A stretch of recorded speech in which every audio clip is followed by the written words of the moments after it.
સ્વામિનારાયણ હરે. સંવત 1882 ફાગણવદી અષ્ટમીને દિવસ સ્વામી શ્રી સહજાનંદી મહારાજ શ્રી અમદાવાદ મધ્યે શ્રી નરનારાયણના મંદિરથી ઉત્તર દિશે ધર્મશાળાને વિશે સાધુને જમાડતા હતા ને સુંદર શ્વેત રૂમાલ મસ્તક ઉપર બાંધ્યો હતો ને શ્વેત ખેસ પહેર્યો હતો ને ડાબા ખભા ઉપર ખેસ નાખીને કેડ બાંધી હતી ને કંઠને વિશે ગુલાબનો મોટો હાર વિરાજમાન હતો ને પછી પંક્તિમાં લાડુ ફેરવતા ફેરવતા શ્રીજી મહારાજે સર્વે સાધુને એમ વાર્તા કરી જે સાધુને સર્વે પ્રકારે ક્રોધ જીતવો.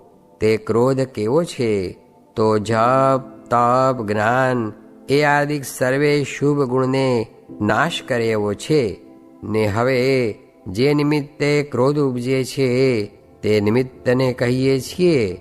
જે સાધુને માહોમાહી પ્રશ્ન ઉત્તર કરતા ક્રોધ ઉપજે તથા વાદ વિવાદ કરતા ક્રોધ ઉપજે તથા કોઈ પદાર્થ લેવા દેવામાં ક્રોધ ઉપજે તથા કોઈકને શિક્ષા કરતા હોઈએ ને ક્રોધ ઉપજે તથા પોતાની શુશ્રૂષાને વિશે રહેતો હોય જે સાધુ તેને પક્ષપાતે કરીને ક્રોધ ઉપજે તથા અપમાને કરીને ક્રોધ ઉપજે તથા ઈર્ષાએ કરીને ક્રોધ ઉપજે તથા આસન કરવાને વિશે ક્રોધ ઉપજે તથા ભગવાનની પ્રસાદી વહેંચવાને વિશે ન્યૂનાધિકપણું કરે ને ક્રોધ ઉપજે એ પ્રકારે ક્રોધ ઉપજ્યાના નિમિત્ત ઘણા છે.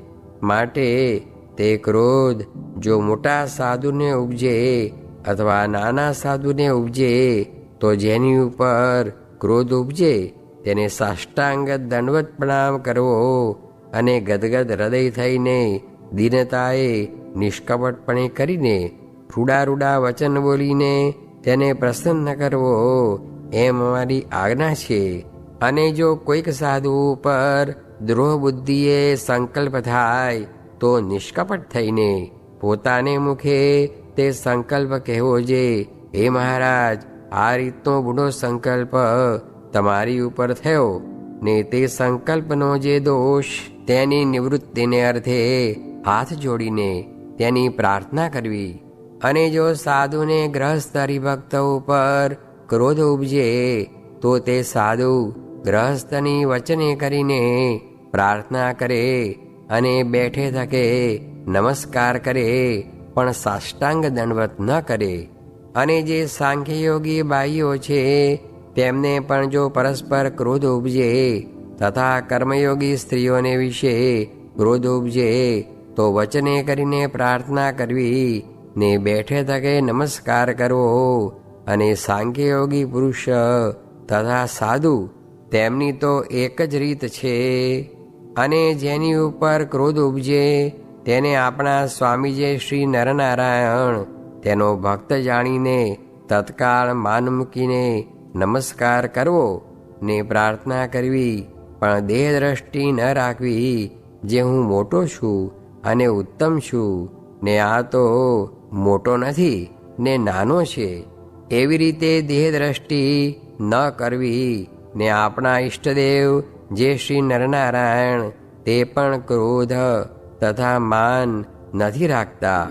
માટે તે શ્રી નરનારાયણના આશ્રિત એવા જે ઉદ્ધવ સંપ્રદાયના આપણ સર્વે તેમણે ક્રોધ તથા માન તેનો સર્વ પ્રકારે ત્યાગ કરવો.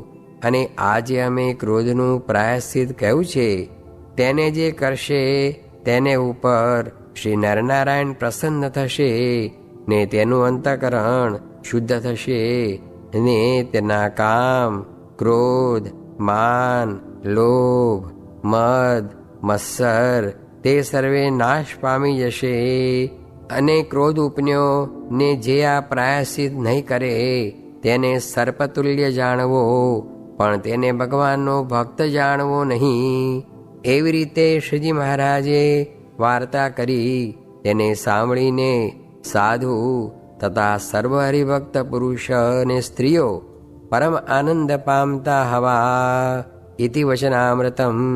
એ રીતે અમદાવાદ પ્રકરણનું વધારાનું 8મું વચનામૃત જે તે થયું. આ લોકમાં ડાયો તો કોઈ પ્રભુ ભજતો નથી, ને જે ગાંડો થાય તે ભજે છે. સ્વામિનારાયણ અરે સ્વામીએ વાત કરી છે, મુમુક્ષુને તો નિરંતર હોંકારા કરનારા જોઈએ.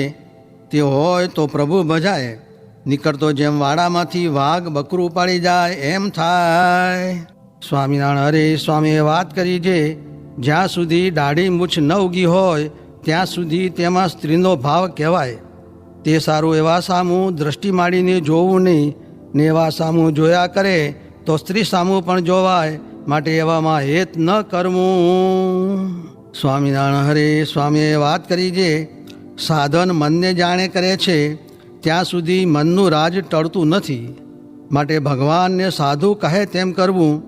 11 નિયમમાં રહેવું એમાં મૂળ નાશ પામે છે, એટલે ફળ ફૂલ થાય નહીં, ને બળે જીતાતું નથી પણ કળે જીતાય છે. તે ઉપર સારંગપુરનું 7મું વચનામૃત નૈમિષારણ્યનું વંચાવ્યું. સ્વામિનારાયણ હરે સ્વામીએ વાત કરી છે, શુદ્ધ થવાને તપ ને અનુવૃત્તિ 2 સાધન છે. તેમાં અનુવૃત્તિ છે તે અધિક છે, તે કરતાં આત્માને પરમાત્મા 2 જ રાખવા છે. સ્વામિનારાયણ હરે સ્વામીએ વાત કરી છે, સાંખ્યવાળા રામદાસજી તે પોતે સુખિયા રહેતા, ને આગલ્યાને વાતે કરીને સુખિયા રાખતા, ને બીજા તો જેમ લોક માહોમાહી વઢે એમ અહીં માહોમાહી કજિયા કરે છે. તે પોતે લઘુશંકા જેવા પણ ન હોય, ને જેમ કૂતરાને હડકારીને કાઢી મૂકીએ એવા હોય પણ એમ કરે. તે માટે એમ ન કરવું, નકર ભૂંડું થઈ જશે. સ્વામિનારાયણ હરે સ્વામીએ વાત કરી છે, બહાર ભજન કરે બહાર વૃત્તિ ફેલાય. તે જો રજોગુણ તમોગુણ વર્તતા હોય તો કરવું, પણ સત્વમાં તો અંતરમાં જ કરવું. જેણે કરીને ભગવાન સાંભળે છે, ને ઊંડા ઉતરી જવું ને ભજન કરવું. તે પ્રથમ તો ઘણા હરિભક્તની વાત કહી દેખાડી. સ્વામિનારાયણ હરે સ્વામીએ વાત કરી છે, સંવત 1921ના પોષ સુધી પૂનમે પ્રાતઃકાળમાં નવી ધર્મશાળામાં નિવાસ કર્યો. તે દી વાત કરી છે, જેતલપુરના મહારુદ્રમાં કુસંગીએ ભંગ કરવાનું ધાર્યું હતું. તે મહારાજે આગળથી 1 હાર સાધુની, 1 હાર પાળાની અને 1 હાર હરિભક્તની, 1 હાર કાઠીની એમ કોટની પેઠે કરીને પેસવા ન દીધા. તેમાં કહેવાનું શું છે જે, જેમ કાઠીઓએ કડકડાટી કરીને પેસવા દીધા નહીં, એમ આપણે ભજનની કડકડાટી કરીને બીજું કાંઈએ પેસવા દેવું નહીં, ને ભગવાનનું રટણ કરવું તે ભેળું આ સાધુનું પણ રટણ કરવું. તે એમને એમ કર્યા કરવું. સ્વામિનારાયણ હરે સ્વામીએ વાત કરી છે, આજ્ઞા લોપાય કે દુઃખ આવે છે. તે તાવ આવે ત્યારે દેહ બળે, ને આજ્ઞા લોપાય ત્યારે તો દેહને જીવ બેય બળે. એ તો માવાભાઈએ ખોળી કાઢ્યું. ભગવાનને સાધુ તો આડા તે આડા જ. વંકા આગે વંકડા, તરવંકા આગે ચોવંક, શીળા આગે પાધરા ને રંક આગે રંક. પછી એમ બોલ્યા છે, આજ્ઞામાં જેટલો ફેર પડે છે એટલી એ વાંકાઈ, માટે દુઃખ દેખે. સ્વામિનારાયણ હરે સ્વામીએ વાત કરી છે, સંવત 1923ના અષાઢ સુધીમાં વાત કરી છે. નિષ્કામી વર્તમાનમાં ઘસારો લાગે તે વાત મહારાજને ન ગમે. કાંજે એ જ દ્રઢ કરાવવા સારું પોતાનો અવતાર છે. તે પોતે પરણ્યા નહીં ને ત્યાગીના ધર્મ પાળ્યા, માટે મોટેરા જે રીતે ચાલે તે વાંસે બધા માણસ ચાલે. તે કહ્યું છે જે, યદ યદ આચરતી શ્રેષ્ઠ તત્તદ એવે તરો જનઃ. માટે ખબરદાર થઈને શુદ્ધ વર્તવું, ને નિષ્કામી વર્તમાનમાં જેને કસર રહેશે તેનાથી ભગવાનના ધામમાં નહીં જવાય ને નહીં રહેવાય. ને મહારાજનો કુરાજીપો બહુ થાય. તે ઉપર દૃષ્ટાંત જે, એક બાદશાહનું લશ્કર લાખું માણસ તે લડવા ચડ્યા, ત્યારે જે ભાગેડું હતા તેણે તો એમ વિચાર કર્યો છે, આટલા માણસમાં બાદશાહ કેને ઓળખે છે ને ક્યાં જાણે છે. એમ કહીને પાછળ રહ્યા, ને શત્રુ સામા લડ્યા નહીં, ને કેટલાક હતા તે આગળ થઈને શત્રુને હઠાવીને જીત્યા. પછી બાદશાહે વજીરને પૂછ્યું કે આમાં હવે પરીક્ષા લેવી જે કોણે જીત કરી. ત્યારે કહે ઠીક, ભરો કચેરી. પછી કહે પોશાક આપવો છે તે સૌ આવજો. એમ કહીને તેડાવ્યા ને કહે જે એનું તો એમ પારખું થશે જે આ લડ્યો છે ને આ નથી લડ્યો. તે જે લડ્યો હશે એ પાદરો આગળ થઈને કચેરીમાં સન્મુખ થશે ને ઓલો પાદરો બાદશાહ સામું જ નહીં જોઈ શકે ને નીચું ઘાલશે. તેમ જો આપણે 5 ઇન્દ્રિયોરૂપ શત્રુ સામા થઈને નહીં લડીએ તો ભગવાન સામું નહીં જોવાય ને ત્યાં જાશું તે પછી નીચું જોવું પડશે. માટે એ ભલા થઈને કરશો માં.